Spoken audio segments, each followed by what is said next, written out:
આજે છેલ્લું નામ આપણે વાઘ સુધા પૂર્યાશ્રય સેવક, મને લાગે એ જ હતું.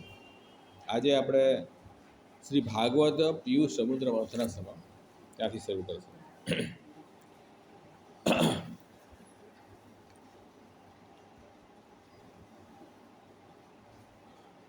તો આના પહેલાં જે નામ આવ્યું વાઘ સુધા, વાઘ સિધુ પૂરિતા શેષ સેવક. શ્રી મહાપ્રભુજી પોતાની વાણી રૂપી જે અમૃત છે એનાથી પોતાના સેવકોને પૂર્ણ કરે છે. એ નામ લાસ્ટ ટાઈમ આવ્યું હતું. એના પછી આગળનું નામ છે શ્રી ભાગવત પિયુષ સમુદ્ર મથનક સમા. ભાગવત રૂપી અમૃતના સાગરને મથન કરવામાં સમર્થ શ્રી મહાપ્રભુ. હવે કે છે એમ સેવકે શું વચનામૃત પૂર્ણેન સર્વતાપ નિવૃત્તિ ઉક્તા વચનામૃતયપી સેવકાનામ સર્વતાપ નિવારકત્વ તો જ્ઞાપનાયા. હવે કહે છે કે ભાઈ મહાપ્રભુજી પોતાના સેવકોને પોતાના વચનામૃત દ્વારા એની બધી તાપની નિવૃત્તિ કરે છે.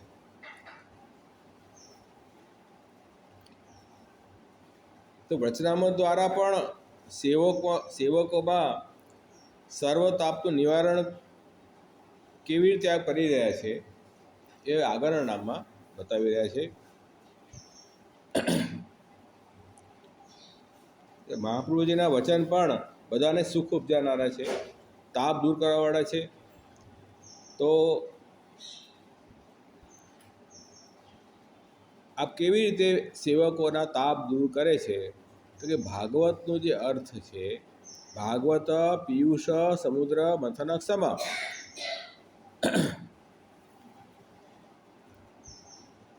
શ્રી ભાગવત રૂપ ય પિયુષ એટલે અમૃત સમુદ્ર, પિયુષ એટલે અમૃત.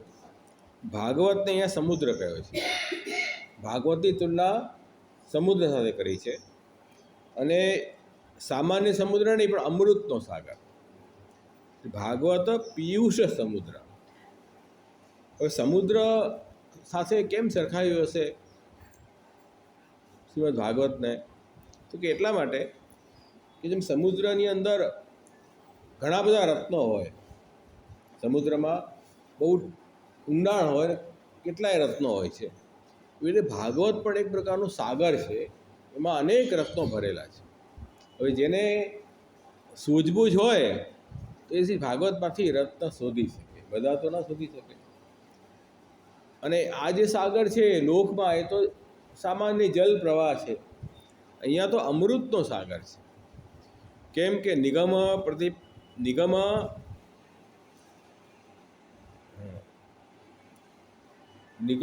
કલ્પતરો ગલિતમ ફલમ, નિગમ કલ્પતરો ગલિતમ ફલમ. નિગમરૂપી જે વૃક્ષ છે, કલ્પવૃક્ષ જે ગોલોકધામમાં હતું, એનું પાકેલું જે ફલ છે ને તે ભાગવત. નિગમ કલ્પતરો ગલિતમ ફલમ.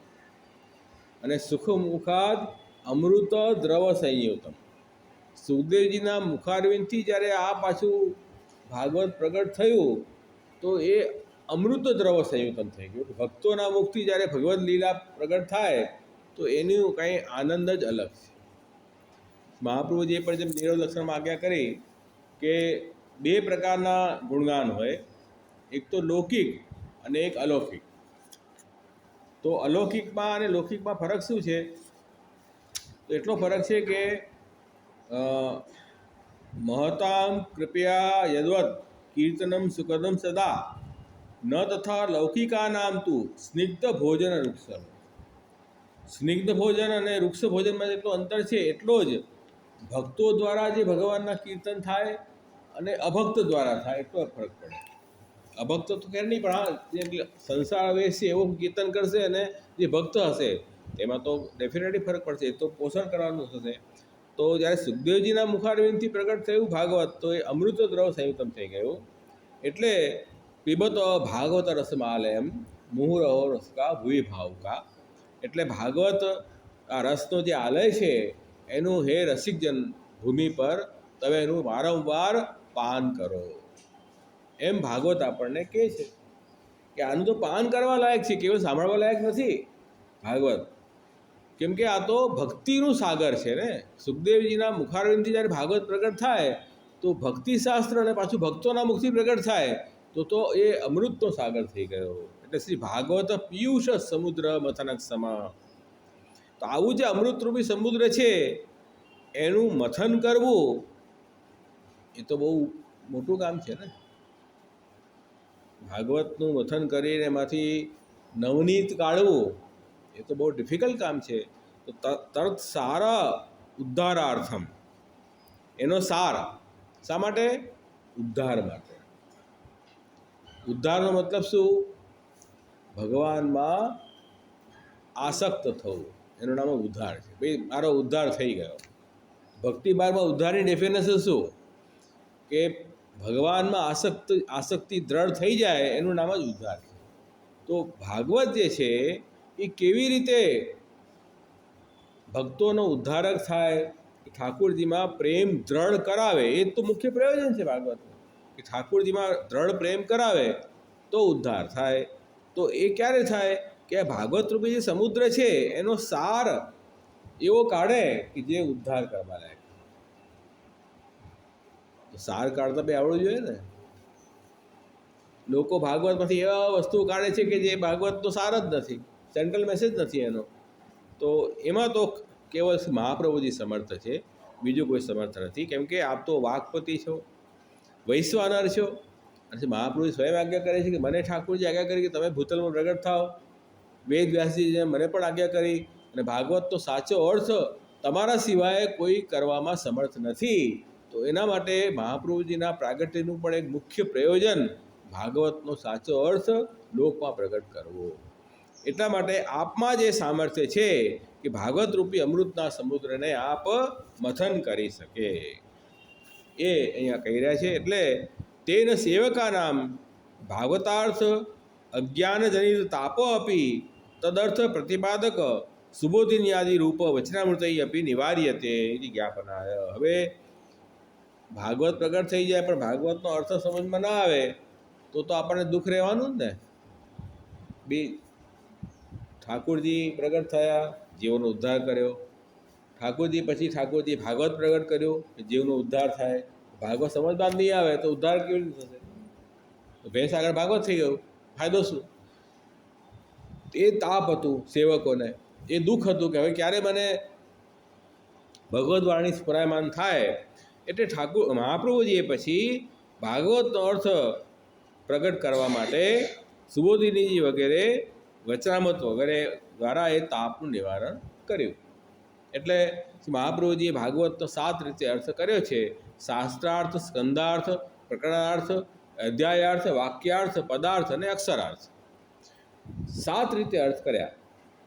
ભાગવત શાસ્ત્રનો અર્થ એઝ અ હોલ. ભાગવતની અંદર 12 સ્કંદો છે, દરેક સ્કંદનો અલગ અલગ અર્થ. દરેક સ્કંદમાં પ્રકરણોના વિભાજન બતાવ્યા છે, એના અર્થ. પ્રકરણમાં અધ્યાય બતાવ્યા છે, અધ્યાયના અર્થ. દરેક અધ્યાયમાં આવતા શ્લોકનો અર્થ, શ્લોકમાં આવતા શબ્દનો અર્થ અને શબ્દમાં આવતા અક્ષરનો અર્થ, ત્યાં સુધીનું મહાપ્રભુજીએ વ્યાખ્યા કરી છે. એટલે આ રીતે તમે 7 અર્થ અવિરોધથી સમજો. મહાપ્રભુજી શું કહે રહ્યા છે? અવિરોધ એના, એમાં વિરોધ ના આવવો જોઈએ. એટલે શાસ્ત્રનો અર્થ તમે કર્યો, એક નક્કી કર્યો ભાગવત શાસ્ત્રનો આ અર્થ છે. પછી જ્યારે સ્કંદનો અર્થ કરશો તો સ્કંદનો અર્થ શાસ્ત્રના અર્થથી વિરોધ ન થવો જોઈએ. સ્કંદનો અર્થ જે નક્કી કર્યો એનાથી પછી પ્રકરણનો અર્થ વિરોધ ન થવો જોઈએ, અને પ્રકરણનો અર્થ નક્કી કર્યો એનાથી અધ્યાયનો અર્થ વિરોધ ન થવો જોઈએ. અને અધ્યાયમાં આવતા શ્લોક, પદાર્થ અને શબ્દાર્થનો અર્થ પણ, અક્ષરના અર્થ પણ અધ્યાયથી અર્થથી વિરોધ ન થવો જોઈએ. એવી રીતે એક વાક્યતા કરીને ભાગવત સમજે, અને એ બી વેદના વચન પ્રતિપાદન કરીને. મહાપ્રભુજી જો અહીંયા સ્ફુરત કૃષ્ણ પ્રેમામૃતમાં આપશ્રીના જે ગુણ બતાવ્યા છે એમાં એક ગુણ શું છે કે માયાવાદી કરીંદ દર્પણે દનને ન્યાસેન્દુ રાજોદગત શ્રીમદ ભાગવતાખ્ય દુર્લભ સુધા વસેણ વેદોક્તિભી રાધા વલ્લભ સેવયા તદ્વિત પ્રેમણ પદૈશૈરપી શ્રીમદ વલ્લભ નામ ધે સદૃઢ ભાવિન પુત્ર. આ શું કહી રહ્યા છે કે મહાપ્રભુજીનું શ્રીગુણ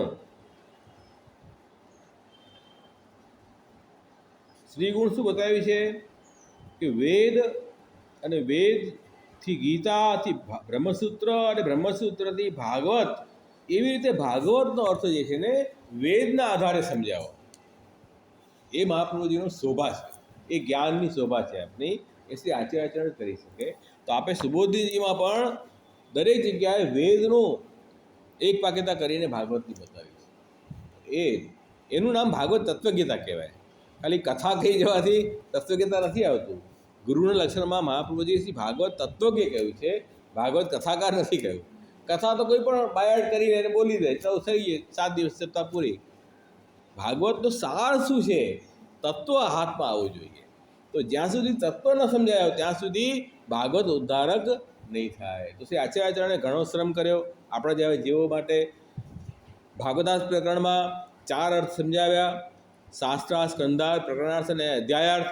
અને સુબોધનીજીમાં વાક્યાર્થ, પદાર્થ અને અક્ષરાર્થ, એ 3 અર્થો આપણે બતાવ્યા. તો આ રીતે કમ્પ્લીટ ભાગવતના 7 પ્રકારે અર્થ કરીને આપણે એક વાક્યતાનું પ્રતિપાદન કર્યું છે. તો એવું કરવામાં તો શ્રી મહાપ્રભુજી જ સમર્થ છે. શ્રી ભાગવત પિયુષ સમુદ્ર મથનક સમ. તો આખા સાગરનું મથન કરવું હોય કેવી રીતે કરાય? કે આ રીતે કરાય. 7 રીતે અર્થ કરીને બતાવ્યા. આ રીતે મથન થાય. એટલે અને આપના જે સેવક માધવ ભટ્ટ કાશ્મીરી સતત આપ લેખન કાર્ય કરાવતા. એટલે કહી કથા તત્વ સમાધિ વલ્ભાખ્યાનમાં આવે છે કે તત્વ સમાધિ એટલે સમાધિ ભાષા વ્યાસસ્ય. ભાગવત વેદવ્યાસજીની સમાધિ ભાષા છે.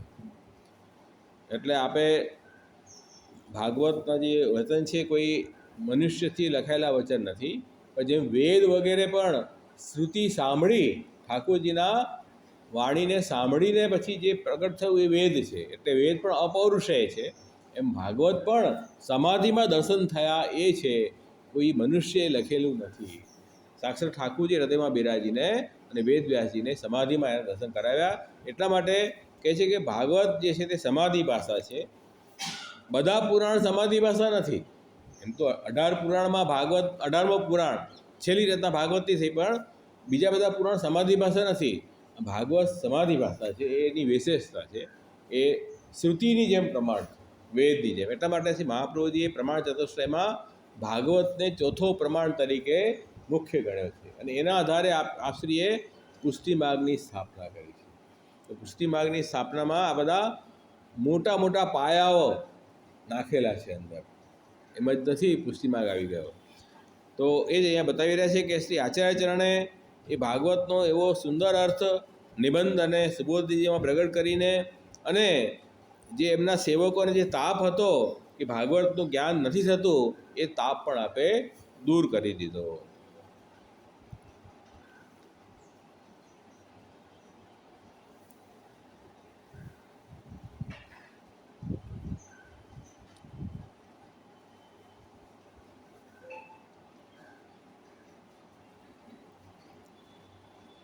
બીજો અર્થ એ કર્યો છે શ્રી ભાગવત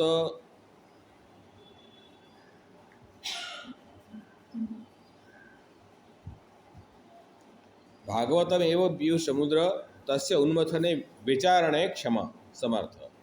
ભાગવત જ એ અમૃતનો સાગર છે અને એના મથન એટલે વિચાર કરવામાં સમર્થ એવા શ્રી મહાપ્રભુજી. આટલો વિચાર કોણ કરી શકે? 7 રીતે વિચાર કરવાનો એક શાસ્ત્રનો બહુ ડિફિકલ્ટ છે. શાસ્ત્રનો અર્થ સીધો આનંદ હશે હરે લીલા. ભાગવત શાસ્ત્રનો અર્થ શું છે? આનંદ સ્વરૂપ હરિની લીલા ઇક્વલ ટુ ભાગવત. કેમ કે જેવા ભગવાન આનંદાત્મક છે એવા ભગવાનની કથા પણ આનંદરૂપ છે. ભગવાન જેમ હરિ છે, દુઃખ દૂર કરે છે, એમ ભગવાનની કથાઓ પણ ભક્તોના દુઃખ દૂર કરનારી છે. એટલે સ્વરૂપ અને નામ બંનેમાં સમાન ગુણધર્મો છે. સેવાયામ વા કથાયામ વા યસ્યા સતી તથા ભવેત. સેવા અથવા કથા ભગવદ નામ છે, સેવા ભગવાનનું રૂપ સેવા છે. બંને જે છે તે ઉદ્ધારક છે. એટલે બંનેનો આશ્રય આપણે કરીએ છીએ. તો એનું વિચાર કરવામાં સમર્થ શ્રી મહાપ્રભુજી છે.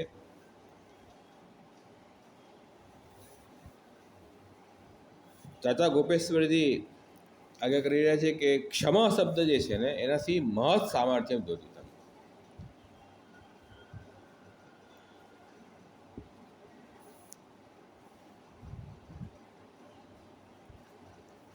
મોટું સામર્થ્ય શ્રી ભાગવત પિયુષ સમુદ્ર મથન ક્ષમા સમર્થ પણ મોટું સામર્થ્ય.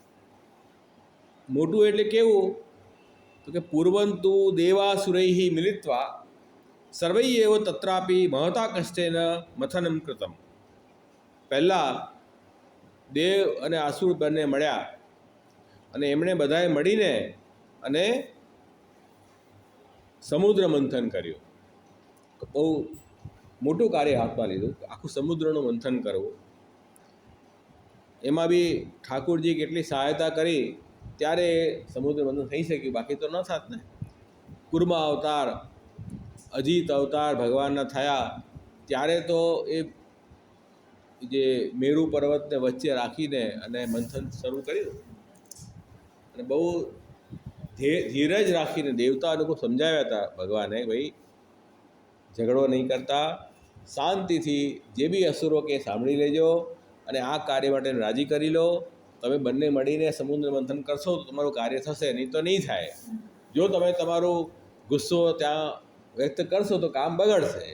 એમ બધું સમજાવી પટાવીને દેવતાઓને સંધિ કરવા મોકલ્યા હતા અસુરો પાસે. અસુરો તે વખતે બહુ પ્રબળ હતા અને દેવતાઓની સ્થિતિ નહોતી કે એને હરાવી શકે. એટલે ઠાકુરજીએ જ ઉપાય સૂચ્યો હતો કે સમુદ્ર મંથન કરો, સમુદ્ર મંથનમાં અમૃતનો ઘડો નીકળશે, એ હું તમને પીવડાવી દઈશ, પછી તમે રાજા.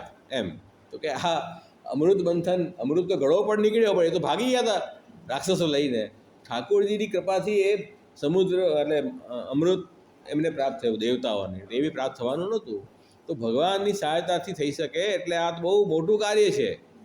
સમુદ્ર મંથન બહુ મોટું કાર્ય છે. એના કરતાંય મોટું કાર્ય જે છે ને આ ભાગવત રૂપી અમૃત સમુદ્રનું મંથન કરવું એના કરતાંય મોટું કાર્ય છે.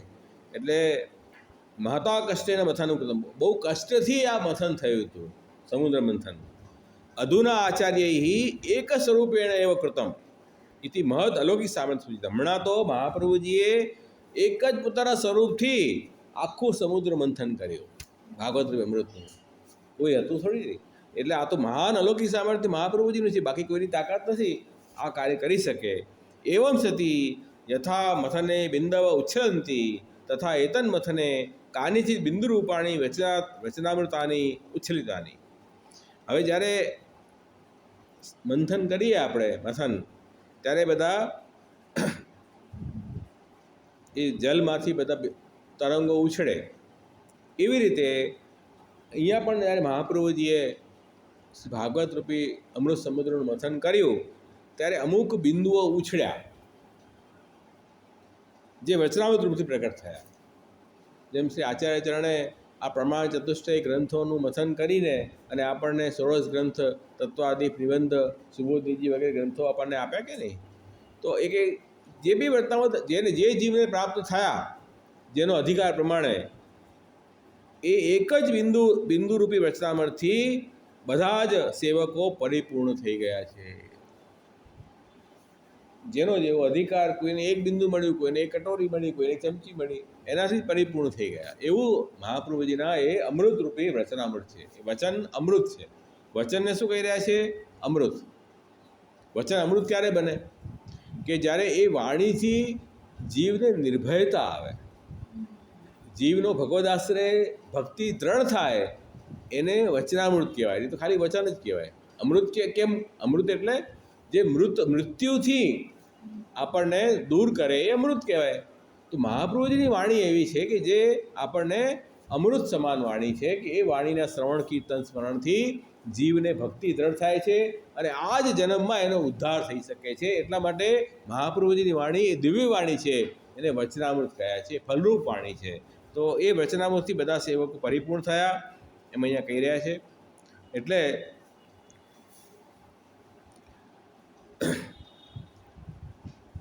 તેન યસ્ય બિંદો એવ સ્વરૂપત્વમ તસ્ય સારભૂતાનામ સર્વમ કિમુ વક્તવ્યમ.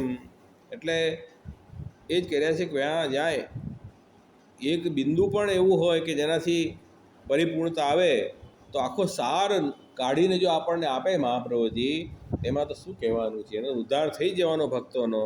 એટલે એવો પરિશ્રમ શ્રી મહાપ્રભુજીએ કોના માટે કર્યો? હવે એ પ્રશ્ન થશે ને કે આ બધો પરિશ્રમ આપે કર્યો, વેદ ગીતા ભાગવતનું મંથન કરીને આ બધા ગ્રંથો પ્રગટ કર્યા, એ ગ્રંથો કોના માટે કર્યા? આપ શ્રી પોતાના માટે. એમને વિદ્વાન હતા, ભણેલા ગણેલા આચાર્ય હતા, તો લખે. વિદ્વાનો તો પુસ્તક લખે ને, ન લખે? લખે. તો મહાપ્રભુજી પણ બધા ગ્રંથો લખ્યા. આપણને શું એનાથી? હે શું? હા, દેવી જીવો. દેવી જીવો સમજતા નથી ને. દેવી જીવો એમ સમજે છે કે મહાપ્રભુજી મોટા આચાર્ય છે, ભણેલા ગણેલા છે, ઠાકોરજીના અવતાર છે. તો સામાન્ય માણસ પણ જરા ભણેલા ગણેલા હોય તો એકાદ બે પુસ્તક તો લખી જ નહીં ને જીવનમાં. બીજું મેં આ પુસ્તક લખી, તો એમણે ગ્રંથો લખ્યા, એમાં આપણે શું કરીએ? એમ દેવીજીઓ સમજે છે. દેવીજી એમ નથી સમજતા કે ઠાકુરજીએ બે બે ત્રણ વખત એમને આજ્ઞા કરી કે હવે આપ ભૂતલ ઉપરથી પધારી જાઓ, આપના વગર રહેવાતું નથી, આપ જલ્દીથી નિત્ય લીલામાં પધારો ધામમાં, આપણા વગર નથી ગમતું. તો મહાપ્રભુજીએ એ વાત ન માની ઠાકુરજીની. કેમ ન માની? કે ભાગવતનો હજી અર્થ પ્રગટ થયો નથી. ઠાકુરજીની જ આજ્ઞા હતી કે ભાગવતનો અર્થ પૂરો કરો. તો આપણા જીવો ઉપર કરુણા કરીને ઠાકુરજીની આજ્ઞા પણ ન માની અને પોતાનું સુખ પણ અલૌકિક જતું કર્યું. તો મહાપ્રભુજીને ગ્રંથ લખવામાં વધારે ફાયદો હતો કે પ્રભુ સાથે જવામાં વધારે ફાયદો હતો? પ્રભુ ગ્રંથ લખવામાં ફાયદો નહોતો કાંઈ, ઉલટો લોસ થયું એમને કે ઠાકુરજીની સેવા લીલામાંથી એટલો વિખૂટા પડ્યા. પણ આપણા જીવો માટે આપે ગ્રંથો લખ્યા છે, પોતાના માટે નથી લખ્યા. સુબોધજીજી, સોરસ ગ્રંથ, નિબંધ, આ બધા ગ્રંથો મહાપ્રભુજીએ પુષ્ટિજીવો માટે લખ્યા છે કે પુષ્ટિજીવો પુષ્ટિ માર્ગ ઉપર ચાલીને ભગવાનની ભક્તિ સેવામાં દ્રઢતા થાય એટલા માટે લખ્યા છે. એટલે શાસ્ત્રમ અવગત્ય મનોવાગ દેહી કૃષ્ણ સેવ્ય. શાસ્ત્રને જાણીને મન વાણી કાયાથી ભગવાનની સેવા કરવી. તો શાસ્ત્રને જાણવું જરૂરી છે. શાસ્ત્રને જાણ્યા વગર ઠાકોરજીનું મહાત્મ્ય જ્ઞાન જ નહીં થાય આપણને. પ્રભુના જન્મ કર્મ અલૌકિક છે એનું અવગાન કેવી રીતે કરશો શાસ્ત્રને જાણ્યા વગર? એ તમે અવગાન કરશો તો તમને ઠાકોરજીનું ભક્તિ દ્રઢ થશે. તો એ બી તો જરૂરી છે ને. એટલે એ બધું વિચાર કરીને આચાર્ય ચરણે આ બધા ગ્રંથો લખ્યા છે. તો આટલો પરિશ્રમ આપણા જેવા જીવો માટે કર્યો.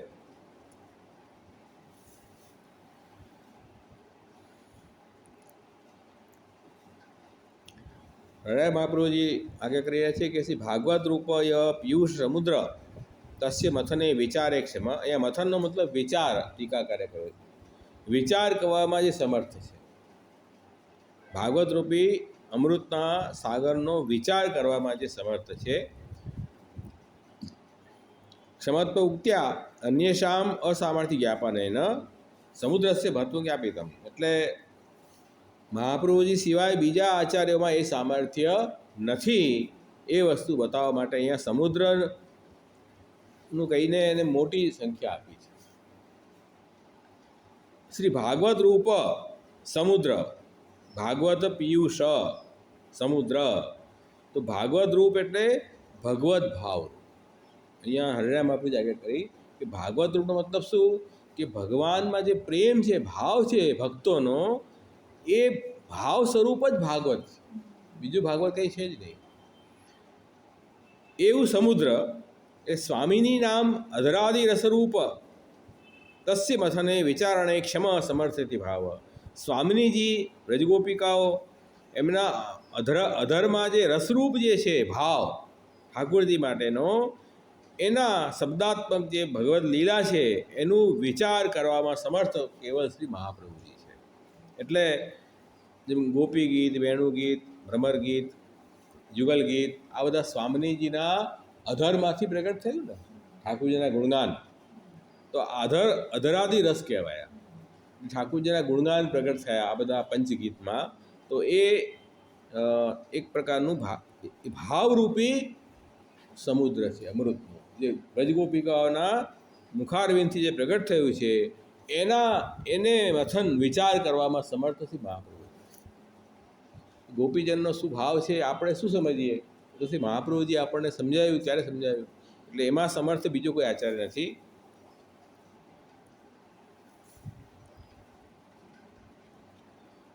સમુદ્ર મથનમ હિ પિયુષ પ્રાપ્ત્યર્થમ અત્ર ચ સમુદ્રસ્ય એવ પિયુષતુક્ત્યા તન્મથિત સારસ્ય અતિ અલૌકિકત્વમ ધન્યંતે. હવે કે સમુદ્ર મંથનની લીલા કરી એમાં જે છે ને, સમુદ્ર મંથન એટલા માટે કર્યું કે એમાંથી આપણે અમૃત પ્રાપ્ત કરવું છે. સમુદ્ર અમૃત નહોતું, સમુદ્રના મંથન કરીને પછી એમાંથી અમૃત નીકળ્યું. અત્યારે આપણા ઉદાહરણમાં શું છે કે અહીંયા તો સમુદ્ર જ અમૃતરૂપી છે, ભાગવત રૂપી સમુદ્ર જ અમૃતરૂપી જ છે. એટલે એનું મથન કરીને જે સાર નીકળશે ને, એ તો અતિ અલૌકિક સાર છે. અંતે અમૃત પણ તો લૌકિક જ, અમૃત લૌકિક જ કહેવાય ને. કેમ કે જ્યારે સુખદેવજીએ કથા શરૂ કરી ભાગવતની, ત્યારે દેવતાઓને ખબર પડી કે સુખદેવજી ભાગવત કથા સંભળાવી રહ્યા છે પરીક્ષિત રાજાને. દેવતાઓ દોડતા દોડતા આવ્યા અને સુખદેવજીને પ્રાર્થના કરી કે ભાઈ અમને આ કથામૃત સંભળાવો. સુખદેવજી હસવા લાગ્યા, તો કે એમ કરો, આ અમૃત અમે તમને આપી દઈએ અને એના બદલામાં અમને કથામૃત આપો. સુખદેવજીને વધારે હસવું આવી કે ઓહો, કેવી વાતો કરો છો, ક્યાં કાચ અને ક્યાં હીરો. તો ક્યાં તમારો અમૃત કાચ જેવું અને ક્યાં હીરો કથામૃત. તો આ જે અમૃત તો લૌકિક અમૃત છે, આ તો કથામૃત અતિ અલૌકિક છે, આ તો સમુદ્ર જ અમૃતનો છે, એમ કહી રહ્યા છે.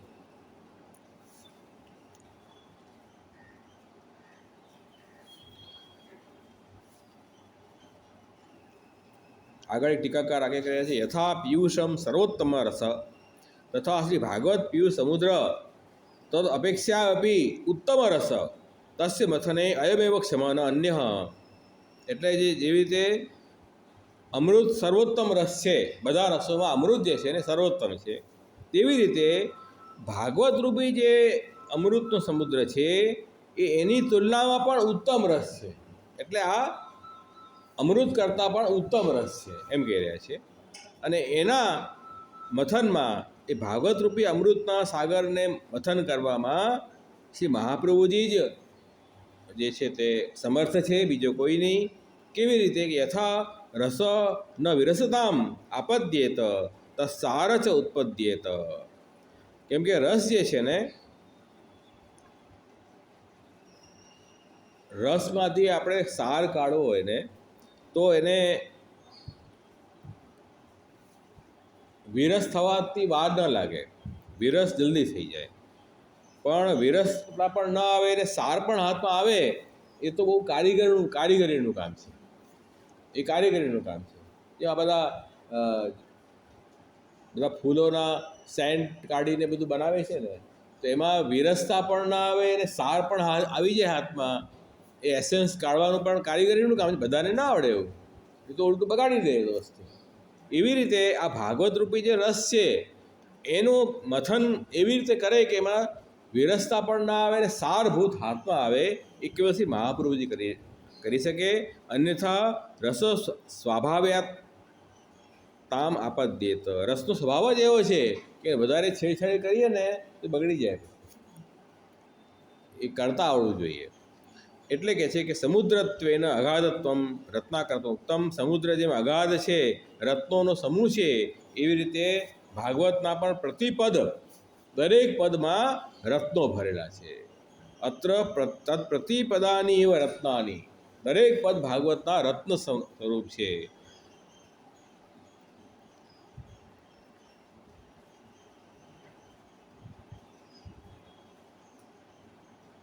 એટલે મહાપ્રભુજીનું નામ પણ, એટલે ગુણ પણ છે સુરત કૃષ્ણ પ્રેમામૃતમાં કે શ્રી ભાગવત પ્રતિપદ મણિવર ભાવાંશ ભૂષિતા મૂર્તિ શ્રી વલ્લભાભિદાનસ્તનોતુ નિજ દાસ સૌભાગ્ય. ભાગવત રૂપી જે પ્રતિપદ અને પ્રતિપદનું જે એ કેવા છે, મણિવર, મણિ જેવા છે. અને એમના ભાવ જે છે દરેક શ્લોકના, એ અંશુ ભૂષિતા, એનો તેજ જે પ્રકાશ નીકળે હીરામાંથી, એનાથી ભૂષિત મહાપ્રભુજીનું સ્વરૂપ. તો આ ભાગવતમાં અલૌકિક રત્નો આવેલા છે, એ વાત અહીંયા આગળ ટીકાકાર કહી રહ્યા છે. એટલે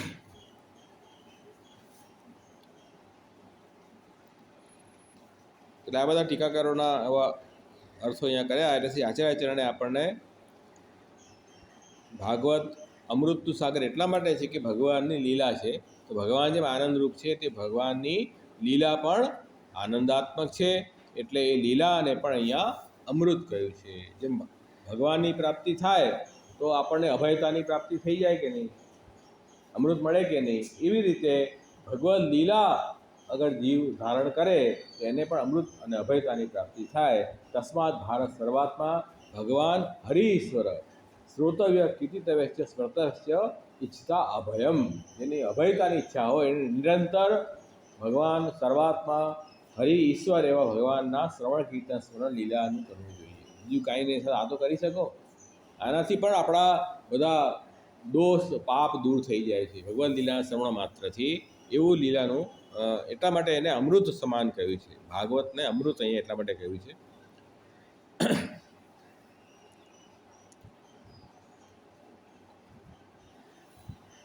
એટલે જીવનું કર્તવ્ય તો એ જ છે કે ભાઈ આ જે અમૃતનું સાગર આપણને મળ્યું છે અને એવા સમર્થ આચાર્ય પણ આપણને પ્રાપ્ત થયા છે કે જે એ સમુદ્રનું મથન કરવા સમર્થ છે.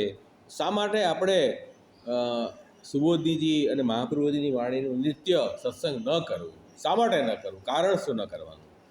નથી કરી રહ્યા તો કોઈને કોઈ પાપ આપણા નડી રહ્યા છે. એટલા માટે આપણે મહાપ્રભુજીની વાણીનો સંગ નથી કરી શકતા. કોઈ પ્રારંભમાં કોઈ પાપ આવ્યા છે, એ પાપ નડે તો માણસ સારું કામ ન કરી શકે. નહીં તો બીજું કોઈ કારણ દેખાતું નથી. બીજું કોઈ કારણ નથી કે શા માટે સત્સંગ ન કરવો ભગવદ વાણીનો. તો કરવો જ જોઈએ. કીર્તન પણ ગોવિંદદાસજીનું સુંદર છે. श्री भागवत पीयूष समुद्र मथनक सम श्री वल्लभ के नाम पे कोटि नाम वार. આ જે શ્રી વલ્લભનું નામ છે કે ભાગવત રૂપી અમૃત સમુદ્રના વિચારમાં સમર્થ વિચાર કરવામાં, એવા વલ્લભના નામ ઉપર કરોડો નામ હું વારી દઉં. લૌકિક નામ તો તુચ્છ છે, આ તો અલૌકિક નામ છે મહાપ્રભુજી. લૌકિક નામ તો વારી દઈએ આપણે. લૌકિક લક્ષ્મી વારીએ ને આપણે નોછાવર કરીને. ઠાકોરજી શું કરીએ? નોછાવર કરીએ. તો નોછાવરમાં આપણે પૈસા વારીએ. મતલબ આ જે લૌકિક લક્ષ્મી છે તુચ્છ છે, આ તો અલૌકિક સ્વરૂપ છો, એવો ભાવ છે. ઓર ઉપાય સબે તજો શ્રી વલ્લભ પદ કમલ ભજો.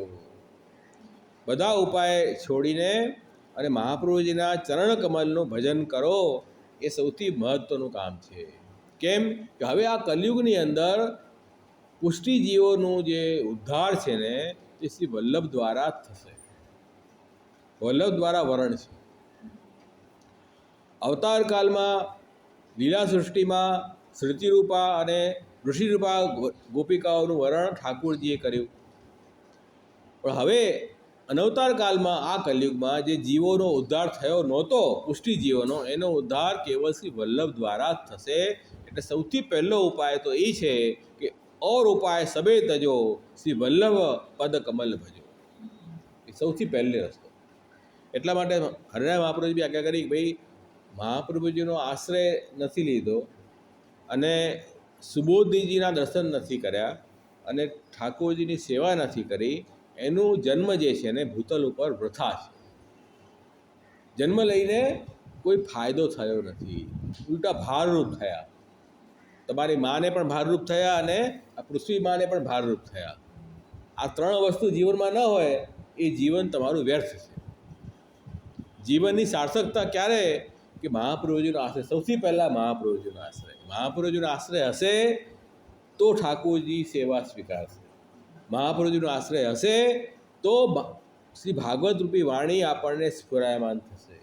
નહીં તો નહીં થાય.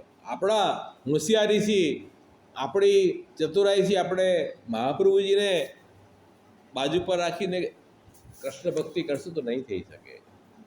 આપણી એવી યોગ્યતા જ નથી. કેમ કે ઓલરેડી આપણે હજારો વર્ષથી પ્રભુથી છૂટા પડી ગયા છીએ, પ્રભુને ભૂલી ગયા છીએ અને પ્રભુથી છૂટા પડ્યા એનું આપણને જરાક દુઃખ દર્દ પણ નથી.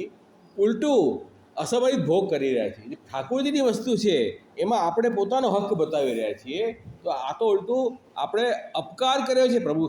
પ્રભુ અપરાધ થયો છે આપણાથી. આપણે કયા મોડે ઠાકોરજીની ભક્તિ સીધી કરશું? તો શ્રી વલ્લભ દ્વારા જીવ આવશે શરણે તો ઠાકોરજી એને સ્વીકારે છે, એવું મહાપ્રભુજીનું મહાત્મ્ય પુષ્ટિમાર્ગમાં છે. એટલા માટે સૌથી પહેલાં તો મહાપ્રભુજીના ચરણ કમલનું આશ્રય અને ભજન સૌથી પહેલાં જરૂરી છે.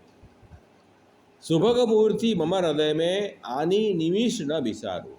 તો આ જે સુંદર જે મૂર્તિ છે, તે મહાપ્રભુજીનું સ્વરૂપ છે, એ મારા હૃદયમાં પધરાવું અને એક નિમિષ પણ એને વિસરું નહીં.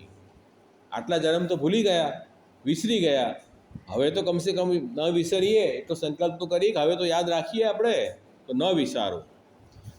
જાગત સોવત રેન દિન રસના તે છાડું નહીં. સૂવું જાગવું તો ચાલતું જ રહેશે ને, દેહના ધર્મ છે, નિદ્રા અને જાગરણ. પણ રાત્રિ દિવસ ભગવત વાણી છૂટે નહીં, ભગવત સ્મરણ ન છૂટે. આ રસનાથી ભગવત નામનું સ્મરણ ચાલતું રહે, એ જ મને જોઈએ છે. ચાચા હરિવંશજીની જેમ કે સદા અષ્ટાક્ષર મંત્ર એમનું ચાલતું રહેતું, નિદ્રામાં પણ અષ્ટાક્ષર મંત્ર ચાલતું હતું. એવી સિદ્ધિ એમને હતી, કેમ કે એમનું જે મંત્ર હતું ને તે કેવલ વૈખરી વાણી નહોતી, એ તો પરાપશ્યંતી વાણી હતી એમની. એટલે અંદરથી બહાર આવતું એ મંત્ર, અંદરથી ચાલતું હતું. એટલે એમનો જે અંદરનું જે માઇન્ડ છે, અનકોન્શિયસ માઇન્ડ, એ પણ અષ્ટાક્ષર મંત્ર વર્ણન કરતું. તો અમે તો એવી ઈચ્છા રાખીએ કે જાગત સોવત રેન દિન રસના તે છાડું નહીં. લગન લાગી રહી મન વચન કર્મ નિર્ધારો. બસ આ જ લગન મને છે, મન વાણી કાયાથી એસી મહાપ્રભુજીનું જ હું સ્મરણ કરું. પુનિ પ્રગટે શ્રી વલ્લભાધીશ વદન વનની આનંદમય. ફરીથી શ્રી વલ્લભાધીશ રૂપથી આ પ્રગટ થયા. વદન વનની મુખારવિંદ અગ્નિ સ્વરૂપ, આનંદમય સ્વરૂપ શ્રી કૃષ્ણનું ફરી પ્રાગટ થયું શ્રી વલ્લભાધીશ રૂપથી. શ્રી વલ્લભ દિનમની ક્રિયો જગત ઉજારો. વલ્લભ રૂપી સૂર્ય પ્રગટ થયા તો જગતમાં અંધકાર દૂર થઈ ગયો અને પ્રકાશ થવાઈ ગયો. કયો અંધકાર? અજ્ઞાનરૂપી અંધકાર. કલી કાળ તમસ્યન દ્રષ્ટિના વિદુષામપી. જે ગુસાઈજીએ જ વાત તો કરી કે કલિકાલના કારણે અંધારું ફેલાઈ ગયું, અજ્ઞાનરૂપી અંધકાર. એટલે એના કારણે વિદુષામપી, જે વિદ્વાન લોકોની પણ દ્રષ્ટિ જે છે ને તે અજ્ઞાનથી છવાઈ ગઈ છે. સંપ્રતિ અવશેષ તસ્ય, હમણાં તસ્ય મહાત્મ્યમ અવિષય. ઠાકોરજીનું મહાત્મ્ય બધા ભૂલી ગયા છે.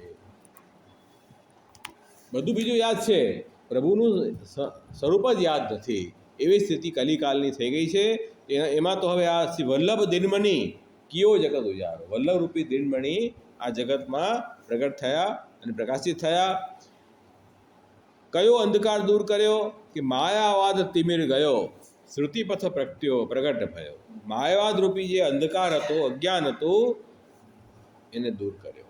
શ્રી મહાપ્રભુજીએ વેદ, ગીતા, ભાગવતનો અર્થ પ્રચારિત કરીને અને માયાવાદ રૂપી જે અંધકાર હતો કે જગત મિથ્યા બ્રહ્મ સત્ય, એવો જે અંધકાર ફેલાયો હતો એને દૂર. જીવ વ્યાપક અને જગત મિથ્યા, આવી વાત કરીને આપણે ઠાકોરજીથી બહિર્મુખ થઈએ છીએ. ભાઈ જીવ જો વ્યાપક થઈ જાય તો જીવને પછી ઠાકોરજી શરણે જવાની શું જરૂર છે? જગત મિથ્યા થઈ જાય તો પછી ભગવાનની ભક્તિ જગતમાં કરશો તો બધું મિથ્યા થઈ ગયું. ભગવાનના અવતાર મિથ્યા થઈ ગયા, ભગવાન શાસ્ત્રો મિથ્યા થઈ ગયા. તો આ તો બહિર્મુખ થવાની વાત છે. બ્રહ્મ સત્ય ખાલી કહેવાની વાત છે, તમે બધી મિથ્યા કહી દીધી વાત. તો કહે છે કે આવું મિથ્યાવાદ ફેલાવીને અને જે એક રસ્તો બચ્યો હતો કલયુગમાં જીવનો ભક્તિથી ઉદ્ધાર થાય, એ તમે બંધ કરી દીધો. એવી સ્થિતિ થઈ ગઈ. એટલે માયાવાદ રૂપી તિમિર મહાપ્રભુજી દૂર કર્યો અને શ્રુતિપથ પ્રગટ ભયો. શ્રુતિ વેદનો જે માર્ગ હતો એ પ્રગટ કર્યો અને વેદનો જે રહસ્ય છે ભક્તિ એ બી પ્રગટ કરી. માયાવાદી મત્ત ગયન કો ઉપજ્યો સિંહ ભારો. માયાવાદી જે છે તે મત્ત છે, કોઈને જોતા નથી. ગયન એટલે હાથી. હાથી જેમ મદરૂપથી ચાલે, આજુબાજુ જોવે નહીં કોણ છે નથી આવતું. એને મહાપુરુષ જેવા સિંહ ભારી પડ્યા. સિંહ જ પહોંચી શકે હાથીને, બીજા કોઈને પહોંચી શકે. તો મહાપ્રભુજીએ એનો નિરાકરણ કર્યું માયાવાદનું. કહત ગોવિંદ્ય અન્ય સભે ઉપાય ઉપાધિ જાની તજ્યો હાનિ હોત જાતે કયો સુનો હમારો. ગોવિંદદાસજી કહી રહ્યા છે કે અન્ય જેટલા બી ઉપાયો છે અને ઉપાધિ છે એ જાણી અને તજ્યો હાનિ, જેમાંથી હાનિ થાય આપણી એને છોડો, અને એ તમે અમારું કહેલું સાંભળો કે આ જીવ આ જન્મ બહુ દુર્લભ છે અને તમે વૃથા ન કરતા આ જન્મમાં ભાગવત અને ઠાકોરજીની સેવા અને મહાપ્રભુજીનો આશ્રય આ ત્રણને ક્યારેય છોડતા નહીં. આને તમે છોડીએ તમારી હાનિ નિશ્ચિત છે. આ વાત સાંભળી લો. અને જે ઘરમાં વૈષ્ણવના ઘરમાં ઠાકોરજી બિરાજે, જે વૈષ્ણવ ઘરમાં ભાગવત મહાપુરાણ સુબોધનીજી બિરાજે, એ જે ઘરની શોભા છે. નહીં તો એ શોભાવિહીન ઘર છે, શ્રીહીન ઘર છે. એવું ઘર શું કામનું? એ ઠાકોરજીના બિરાજતા હોય, ભાગવતના બિરાજે, એવું ઘર શું કામનું? તો કે એના માટે આ જે વસ્તુ છોડવાની જે વાત છે ને, એનાથી આપણને હાનિ થશે. તો આ ત્રણ વસ્તુને ક્યારેય નહીં છોડતા. આ સુંદર પદ ગોવિંદદાસજી ગાયું છે. પહેલાં આપણે દ્વારકેશીની ટીકાનો અર્થ કરી લઈએ, પછી આનું પદનું ગાન કરશું લાસ્ટમાં.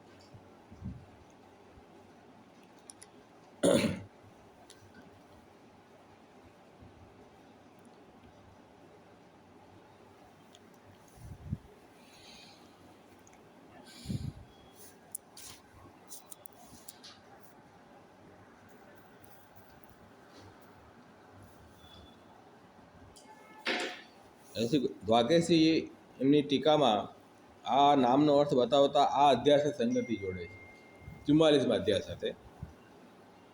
44 અધ્યાયમાં શું વાત આવી છે જોઈ લઈએ. કે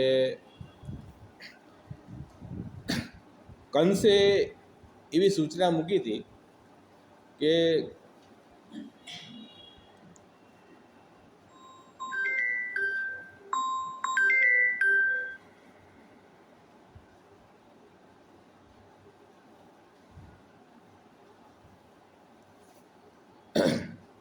ચાણૂર સાથે ભગવાન કૃષ્ણ યુદ્ધ કરશે અને મુષ્ટિક સાથે બલદેવજી યુદ્ધ કરશે.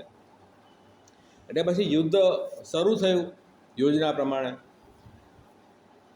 હવે આ જે બંને મલ્લ હતા બહુ લોખંડ જેવા મજબૂત હતા, પર્વત જેવા હતા.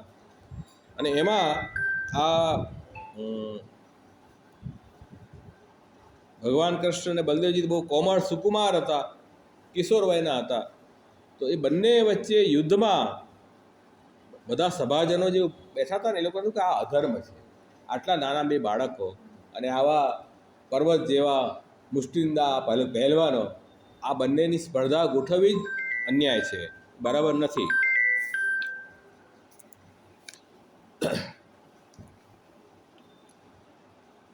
એટલે ત્યાંના નગરના જે નર નારીઓ હતા એને યુદ્ધ ગમતું નહોતું જોવું કે આ બરાબર નથી, આ તો વિષમતા છે અહીંયા.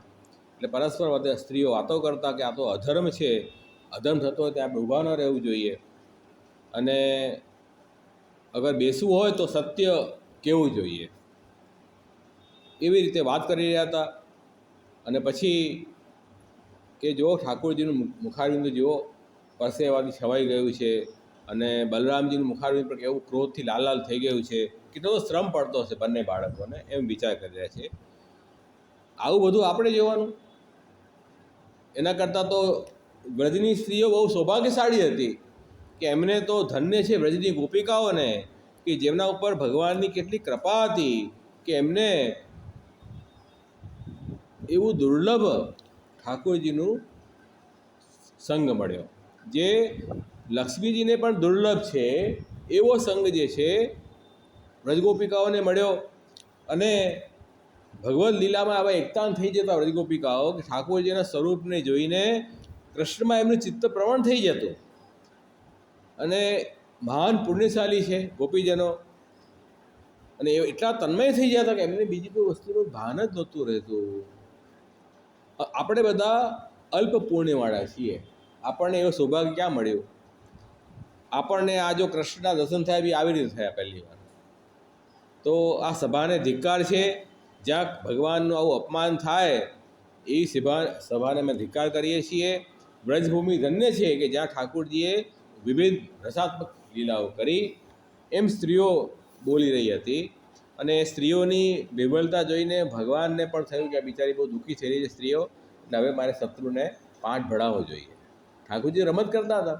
પછી ઠાકોરજી જેવું કે આ બધા બિચારા દુઃખી થઈ રહ્યા છે નગરજનો, એટલે ઠાકોરજીએ પછી મન બનાવ્યું કે આપણે શત્રુઓને મારીએ. એટલે તે વખતે વસુદેવ દેવકીજી પણ બહુ શોકાતુર થઈ ગયા, સ્નેહને વશ થઈને.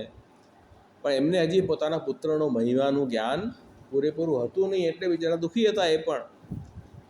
અને આ બાજુ મલ્લ યુદ્ધ બરાબર ચાલી રહ્યું હતું, પરસ્પર બધા દાવ અજમાતા હતા. પછી ઠાકોરજીએ પોતાના પ્રહાર એના ઉપર કર્યા, મલ્લ ઉપર. પ્રભુએ એનો હાથ પકડ્યો, ઘુમાવ્યો અને મલ્લને પથ્થર ઉપર પછાડ્યો. બલરામજીએ પણ મુષ્ટિકને કાન પાસે જોરથી મુષ્ટિ મારી, પ્રહાર કર્યો. બંને જણ પ્રાણવિહીન થયા. અને એના પછી એના જે સાથીદારો હતા, શલ, તોષલ, કૂટ વગેરે, એ પણ બધા લડવા આવ્યા. બધાને એક એક કરીને ઠાકોરજીએ પ્રાણવિહીન કરી દીધા. બધા અડધા બચી આલ્યા, બધા નાસી ગયા. ત્યારે બધા ગોપ સખાઓ ભગવાન કૃષ્ણ બળરામને મીઠાઈ વળ્યા, આનંદ વિભોર થઈ ગયા અને ખૂબ એના પ્રશંસા કરવા લાગ્યા કે બહુ જોરદાર કામ કર્યું આપે તો. અને કંસ બહુ ડરી ગયો આ જોઈને, એકદમ ભયભીત થઈ ગયો. પણ હવે એકદમ ભયભીત જે થઈ જાય ને, એ પછી ગમે તે બોલવાનું શરૂ કરે ક્રોધના કારણે. એને પછી ભાન ન રહે શું બોલી રહ્યો છે.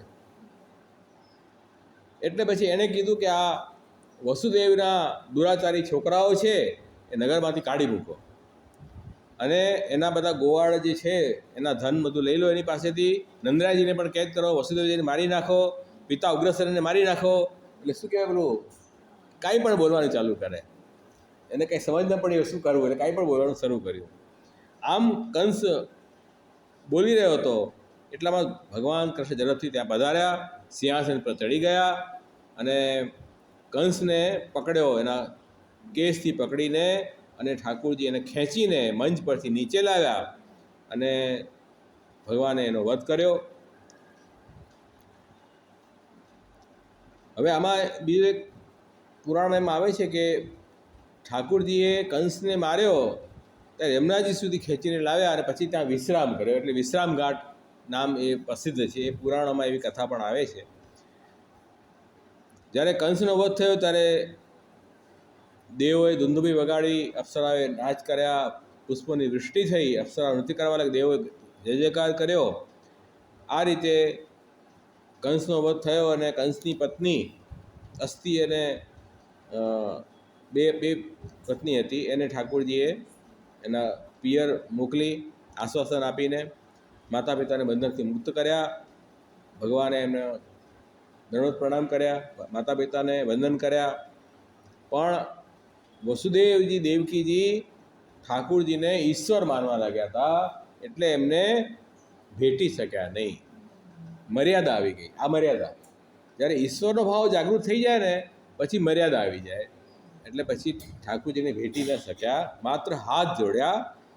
પુત્ર ભાવ તો હજી છે, એટલે થોડું મન એમનું એવું થઈ ગયું શું કરવું શું ન કરવું. આ રીતે આ અધ્યાય અહીંયા પૂરો થયો, 44મો અધ્યાય. હવે આમાં નામ કેવી રીતે આવે છે એ જોવાનું છે. હવે આમાં જે નામ છે, આ જે શ્લોક અહીંયા આવ્યો છે કે ભાઈ વ્રજની સ્ત્રીઓ ધન્ય છે કે જેમને પ્રભુના આવા દર્શન થયા, આવી સુંદર લીલાનો અનુભવ થયો. એવું મથુરાની સ્ત્રીઓ વ્રજની સ્ત્રીઓના વખાણ કરી રહ્યા છે. તો એ શ્લોકમાં જે કહ્યું છે કે શ્રિયાયુક્તસ્ય ભગવત ઇમા શ્રી ભાગવતા વ્રજ સુંદરીય. શ્રી ભાગવત એટલે કોણ? કે શોભાયુક્ત વ્રજની સુંદરીઓ. જે ભગવાનના હોય તે ભાગવત કહેવાય. તો વ્રજની સુંદરી ઠાકોરજીની તો હતી, એટલે અહીંયા શ્રીયુક્ત જે ભગવાનની જે ભક્ત વ્રજ સુંદરી એ બધા શ્રી ભાગવત. તાસામ એમનું પિયુષ સમુદ્ર મથનમ એવ, પિયુષ સમુદ્ર મથનમ વિરહે પ્રાણધારણમ. અમૃત સમુદ્રનું મથન કરવાની જેમ વિરહમાં પણ એમને પ્રાણનું ધારણ કરવાનું જે સામર્થ્ય જેમના કારણે છે એવા ભગવાન શ્રી કૃષ્ણ. ઠાકોરજી તો વ્રત છોડીને મથુરા આવી ગયા. હવે એમની તો વ્યસન અવસ્થા હતી, અને વ્યસન અવસ્થા એને કહેવાય કે જેમાં એક ક્ષણ પણ જીવ ભગવાન વગર ન રહી શકે. પ્રાણ નીકળી જાય તો પ્રાણ ન નીકળ્યા. કેમ ન નીકળ્યા? કે તવ કથામૃત જીવનમ, ભગવાનની કથાનો સહારો લઈને ઠાકોરજી પાછા પધારશે એ અપેક્ષાથી પ્રાણ ન નીકળ્યા. તો એવું એનું અલૌકિક સામર્થ્ય એમને પ્રાપ્ત થયું વ્રજભક્તોને, કે આ જ દેહમાં વિપ્રયોગનો અનુભવ એ કરી શક્યા. જો કાચો હોય ને ભક્ત તો વિપ્રયોગ અનુભવ ન કરી શકે, પ્રાણ છૂટી જાય. પણ એમનો પરિપક્વ દેહ થઈ ગયો તો આ જ દેહમાં ભગવાનનો અનુભવ વિપ્રયોગમાં કરી શક્યા. એ જે સામર્થ્ય છે એ જેમના કારણે આવ્યું એવા ભગવાન કૃષ્ણ. એટલે અમૃતના સમુદ્રને મંથન કરવું એવું અઘરું કામ છે, કે વિરહમાં પણ પ્રાણ ધારણ કરવું એ જેના કારણે છે એવા ભગવાન શ્રી કૃષ્ણ. શ્રી ભાગવત પિયુષ સમુદ્ર મંથનક સમ. શ્રી ભાગવત એટલે વ્રજભક્તો, વ્રજસુંદરી, વ્રજસુંદરીઓને પણ જે છે તે અમૃત સમુદ્રના મંથનની જેમ વિરહમાં પ્રાણ ધારણ કરવાનું સામર્થ્ય જેમના કારણે છે એવા ભગવાન શ્રી કૃષ્ણ, એવું નામ અહીંયા આપ્યું. આ શ્લોક પછી આ નામ એમણે દ્વારકેશજીએ લીધું છે. એટલે આ અલૌકિક સામર્થ્ય છે. હરિરાય મહાપ્રભુ જે સેવા ફળમાં આને અલૌકિક સામર્થ્ય કહ્યું છે કે વિપ્રયોગમાં પ્રભુનો અનુભવ કરી શકે જીવ, એ ધર્મી વિપ્રયોગનો અનુભવ બધા નથી કરી શકતા. એ તો વિશેષ અધિકાર જે જીવને મળ્યો હોય એ જ કરી શકે છે.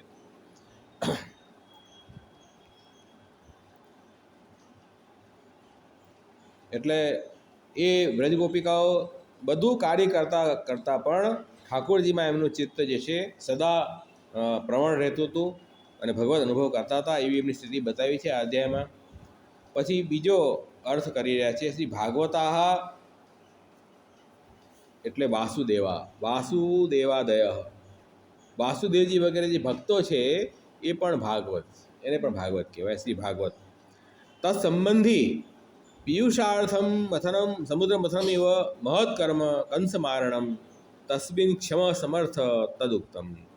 એવા વસુદેવજી વગેરે જે છે ભાગવત, એમના સંબંધી જે મોટું કાર્ય, કયું મોટું કાર્ય?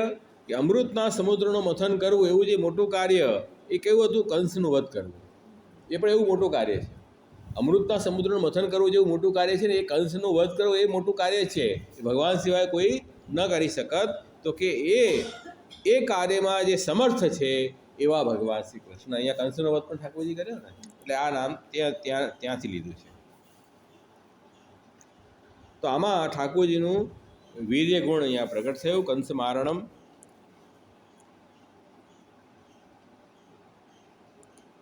પ્રભુનો વીર્ય ગુણ અહીંયા, અસાધારણ સામર્થ્ય ઠાકોરજીનું અહીંયા પ્રગટ થયું છે આ અધ્યાયમાં. તો એ રીતે આ અધ્યાયની સંગતિ આ નામ સાથે અહીંયા બેસે છે.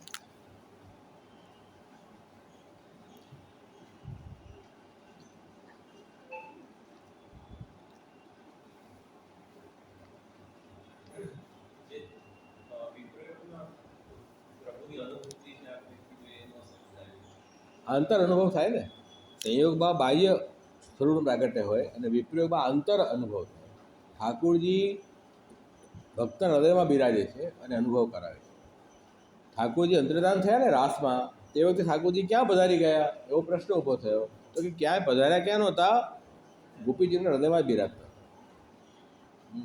તો એ વિપ્રયોગ અનુભવ હૃદયમાં થાય, અંતર અનુભવ થાય, અને સંયોગમાં બાહ્ય અનુભવ થાય. એટલો ફરક છે. વિપ્રયોગમાં ભક્તની સ્વતંત્રતા રહે. ભક્ત જે લીલાનું સ્મરણ કરે એ લીલા ઠાકોરજી અનુભવ કરાવે હૃદયમાં. અને સંયોગમાં તો ઠાકોરજી જે લીલા કરવી હોય એ જ થાય. એટલો બંનેમાં ફરક છે. અને એક કાલા પછી અનેક લીલા અનુભવ જીવ કરી શકે વિપ્રયોગમાં. જ્યારે સંયોગમાં તો જે લીલા ચાલતી હોય એ જ લીલા અનુભવ. એટલે હરિરાયજી કહે છે કે વિપ્રયોગમાં પરમ ફલ, વિપ્રયોગમાં જીવ વધારે અનુભવ કરી શકે. એ અર્થમાં પરમ ફલ છે. બાકી સંયોગ વિપ્રયોગ એક જ છે. એ તો બંને જરૂરી છે. કેમ કે સંયોગ વગરનું વિપ્રયોગ એ વિપ્રયોગ જ નથી, રસાભાસ છે. એવો ભાવ હોય કે સંયોગ થાય જ નહીં અમને, તો એ વિપ્રયોગ તો રસાભાસ થઈ ગયો. વિપ્રયોગ એના ઉપર ટકી રહ્યું છે કે સંયોગ થશે ભવિષ્યમાં, એટલા માટે વિપ્રયોગ ટકી રહ્યું છે. તો વિપ્રયોગ કેમ ટકે? તો એ અર્થમાં હરિરાયજી પરમફળ નથી કહી રહ્યા વિપ્રયોગને. વિપ્રયોગ પરમફળ એટલા માટે કહી રહ્યા છે કે એમાં જીવની સ્વતંત્રતા છે અને દરેક અનુભવ જીવ કરી શકે છે, એટલા માટે વિપ્રયોગને પરમફળ કહી રહ્યા. અને ઠાકુરજીના વિરહમાં જ્યારે અનુભવ પ્રભુનો થાય એ ક્યારે થાય? જ્યારે ભક્તિની સર્વોચ્ચ અવસ્થા હોય તો જ થાય. બાકી સાધન અવસ્થામાં વિપ્રયોગ જ નહીં થાય. પહેલી વાત, સાધન અવસ્થામાં વિપ્રયોગ તો અનુભવની વાત બહુ દૂરની છે, વિપ્રયોગ જ નહીં થાય. એટલા માટે વિપ્રયોગ એ ફલમાં જ પોસિબલ છે. એ હરિરાય મહાપ્રભુજીનો એ અર્થમાં વિપ્રયોગ પરમફળ છે. લોકો જે વિચારે છે કે ઠાકોરજીની સેવા ન કરવી, છોડી દેવી અને કેવળ વિપ્રયોગ કરે, એ અર્થમાં વિપ્રયોગ નથી કહી રહ્યા હરિરાય. એ તો હરિરાય મહાપ્રભુજી પોતે તો અષ્ટયામ સેવામાં બિરાજતા હતા, એવું થોડી હતું. એ લોકો સમજતા નથી હરિરાય મહાપ્રભુજીનો શું, કયા અર્થમાં વિપ્રયોગ પરમફળ કહી રહ્યા છે ને, એ નથી સમજતા. ખોટો અર્થ કરે છે. સંયોગને હટાવીને વિપ્રયોગ એવો અર્થ લીધો નથી એમ. તો આ વિપ્રયોગની અંદર પ્રભુનો અનુભવ કરી શકે એવું સામર્થ્ય એ અલૌકિક દેહ પ્રાપ્ત થયો હોય ને તો જ પોસિબલ છે, નહીં તો પોસિબલ નથી. એટલે આપણે ત્યાં વાર્તામાં પણ આવે છે કે જ્યારે કોઈ જીવ લીલામાં અનુભવ કરી રહ્યો હતો, એટલે પોતાના એટલો અનુભવમાં તલ્મીન થઈ ગયો કે પોતાના શરીરનું પણ ભાન ન રહ્યું. પછી ગુસાઈજીએ એના ઉપર ચરણામૃત છાંટ્યું અને એ પાછું ભાનમાં આવ્યો. તો એણે કીધું કે અરે આપ મને કેમ આ દુનિયામાં લાવ્યા? હું તો બહુ આનંદમાં હતો. તો કે આનંદમાં શું હતો? એની દેહ છૂટી જાત, કેમ કે એટલો હજી દેહ પરિપક્વ નથી કે વિપ્રયોગનો ભાર લઈ શકે. એટલા માટે ગુસાઈજી ચરણામૃત છાંટીને એને પાછા જાગ્રત અવસ્થામાં લાવ્યા. તો એ આવો અલૌકિક દેહ મળે ને તો જ તમે વિપ્રયોગમાં પ્રભુનો અનુભવ કરી શકો. એ અલૌકિક સામર્થ્ય બધાને પ્રાપ્ત ન થાય. એવું સામર્થ્ય વ્રજગોપિકાઓને પ્રાપ્ત થયું, એવું સમર્થ ક્ષમા. તો આ સામર્થ્ય બહુ મોટું સામર્થ્ય છે, કે સમુદ્ર મંથન કરવા જેવું સામર્થ્ય છે આ તો. કે વિપ્રયોગમાં ભગવાનના લીલાઓનો અનુભવ કરવો આ કંઈ સામાન્ય વસ્તુ નથી, બહુ ડિફિકલ્ટ વસ્તુ.